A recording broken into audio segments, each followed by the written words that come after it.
हल षष्ठी की व्रत कथा। भाद्रपद माह के कृष्ण पक्ष की षष्ठी को यह पर्व भगवान श्री कृष्ण के ज्येष्ठ भ्राता श्री बलराम जी के जन्मोत्सव के रूप में मनाया जाता है। इसी दिन श्री बलराम जी का जन्म हुआ था। हल षष्ठी की व्रत कथा निम्नानुसार है। प्राचीन काल में एक ग्वालिन थी। उसका प्रसव काल अत्यंत निकट था। एक ओर वह प्रसव से व्याकुल थी तो दूसरी ओर उसका मन गोरस दूध दही बेचने में लगा हुआ था। उसने सोचा कि यदि प्रसव हो गया तो गोरस यूं ही पड़ा रह जाएगा। यह सोचकर उसने दूध दही के घड़े सिर पर रखे और बेचने के लिए चल दी, किंतु कुछ दूर पहुंचने पर उसे असहनीय प्रसव पीड़ा हुई। वह एक झरबेरी की ओट में चली गई और वहां एक बच्चे को जन्म दिया। वह बच्चे को वहीं छोड़कर पास के गांवों में दूध दही बेचने चली गई। संयोग से उस दिन हल षष्ठी थी। गाय भैंस के मिश्रित दूध को केवल भैंस का दूध बताकर उसने सीधे साधे गांव वालों में बेच दिया।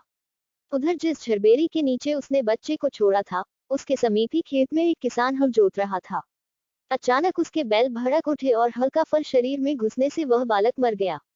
इस घटना से किसान बहुत दुखी हुआ, फिर भी उसने हिम्मत और धैर्य से काम लिया।